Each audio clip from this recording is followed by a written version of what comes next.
Four Corners, the Dread Podcast. You have logged into Four Corners, the Dread Podcast. The Dread Podcast.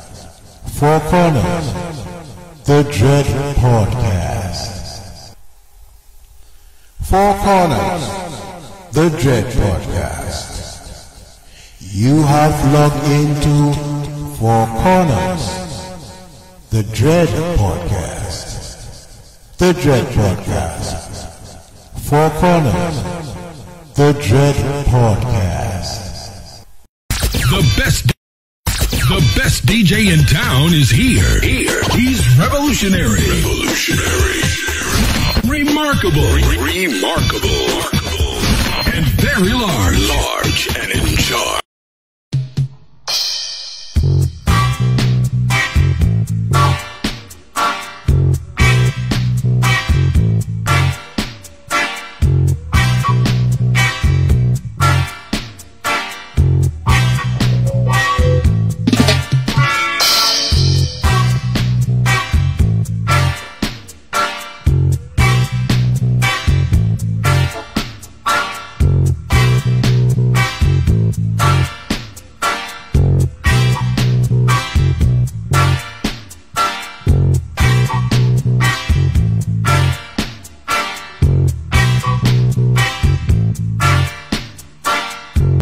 Ready to dive into the captivating history of the Rastafari movement in Dominica with Dread, Rastafari and Ethiopia, the rise of Rastafari in Dominica.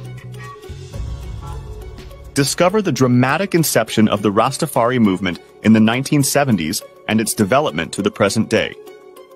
Learn about the extensive research and interviews conducted to bring this historical account to life. Uncover epic chapters in Dominica's history, including the passage of the Prohibited and Unlawful Societies and Associations Act 1974 and the historic trial of black activist Desmond Trotter. Explore the candid and sincere accounts from those whose stories have not been told until now. Mark your calendars for November 19th, 2024, when Dread, Rastafari and Ethiopia will be released. Don't miss this in-depth exposition of the rise of the Rastafari movement in Dominica.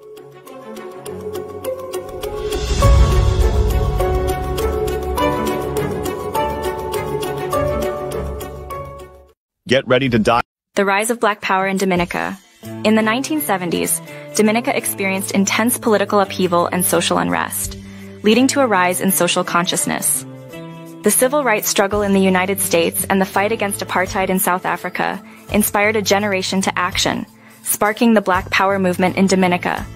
Key figures like Hakeem Gordon and Michael Polydor played pivotal roles in setting up the Black Power campaign on the island, while Pan-Africanist Joseph Raphael Ralph Casimir fanned the flames of Black pride, Pan-Africanism, and social justice. Former Premier Edward LeBlanc institutionalized sentiments of national pride and blackness in Dominica, encouraging awareness of national identity and pro-working class ideals. The Black Power movement in Dominica was part of a larger global movement, influenced by events such as the race riots in the UK, the fight for the release of Nelson Mandela, and the civil rights struggles in the USA. The Black Power movement in Dominica was a response to societal problems and a catalyst for change, shaping the island's history and culture.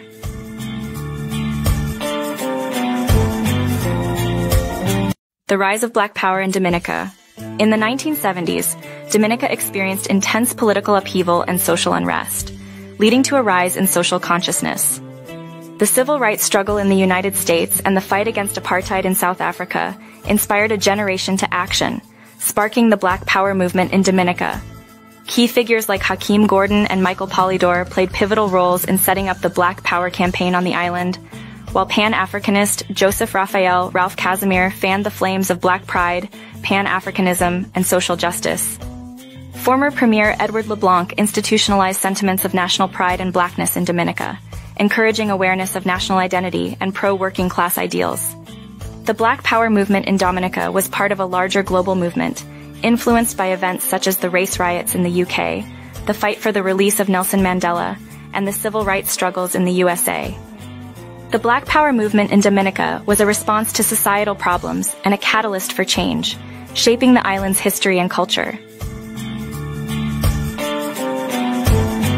In 1974, the Prohibited and Unlawful Societies and Associations Act, 1974, also known as the Dread Act, was passed in Dominica.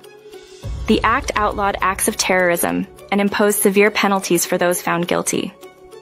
It also restricted the wearing of any uniform, badge, or distinctive dress by members of an unlawful association.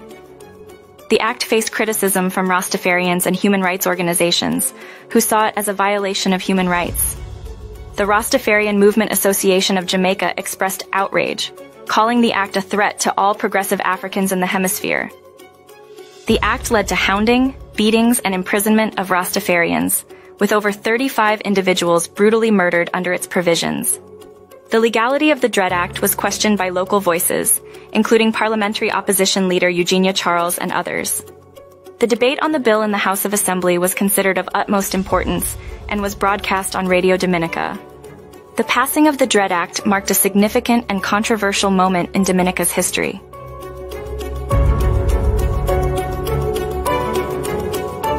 In 1974, the government of Dominica passed the Prohibited and Unlawful Societies and Associations Act, which had significant implications for the Rastafari community. Section 5 of the Act prohibited members of an unlawful association from wearing any distinguishing marks or features in public. This led to the arrest of two young militant Black Power activists, Desmond Trotter and Roy Mason, for the murder of an American tourist. The act also provided immunity to the police force for injuring or even killing a member of the association. The study, Dread, Rastafari and Ethiopia, delves into the development of the Rastafari movement in Dominica from the 1960s to the present day. It draws from historical documents, surveys of current literature, and interviews with members of the movement. This comprehensive research provides insights into the evolution and impact of the Rastafari movement in the country. One of the main subsections of the research focuses on the concept of repatriation to Ethiopia. This aspect explores the deep connection between the Rastafari community in Dominica and the idea of returning to their ancestral homeland in Ethiopia.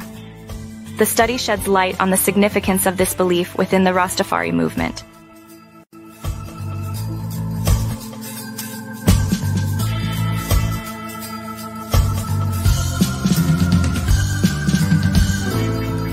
Greetings, everyone.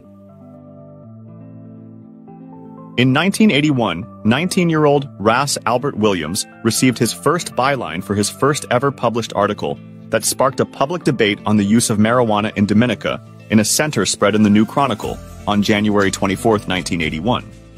Ras Albert Williams and Joey Vanterpool presented contrasting views on the sacramental use of marijuana as the tree of life in a piece called Marijuana is the Tree of Life, Not the Tree of Life. Williams argued that marijuana was the tree of life, citing biblical scriptures and historical uses of cannabis. Vanterpool countered, stating that Rastafarian arguments were based on a misunderstanding of scriptures. The debate, published 43 years ago, not only evaluated the state of the nation, but also launched Ras Albert Williams's literary career. The center-spread style of presentation, juxtaposing the views on either side of the argument, was noteworthy. With the recent trend of decriminalization of marijuana worldwide and recent amendments to controlled substances in Dominica, Ras Williams feels that his arguments on behalf of the Rastafari movement 43 years ago are today vindicated.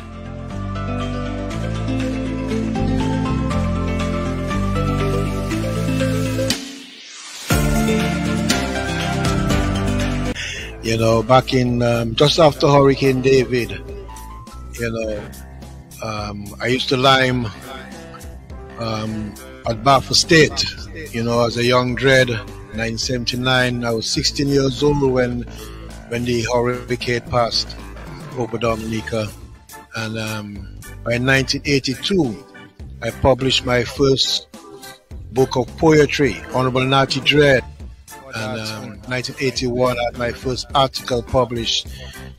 1981.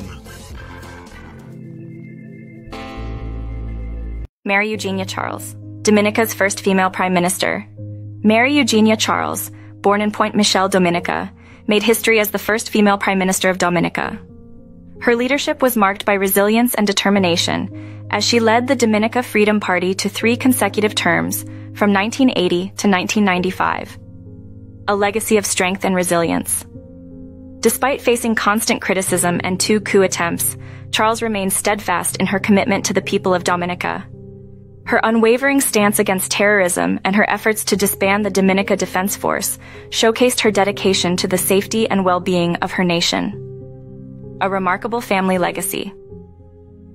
Charles hailed from a family of entrepreneurs and trailblazers. Her father, J.B. Charles, was a remarkable entrepreneur who, despite humble beginnings, established various enterprises and served in significant public roles. The Red Dog Conspiracy. In 1981, Charles faced a serious threat when a group of mercenaries, fueled by racist ideologies, plotted to overthrow her government. Despite the challenges, she stood firm and resolute in the face of adversity. Mary Eugenia Charles's legacy continues to inspire generations, leaving an indelible mark on the history of Dominica.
Four Corners, the Dread Podcast. You have logged into Four Corners, the Dread Podcast. The Dread Podcast. Four Corners, the Dread Podcast.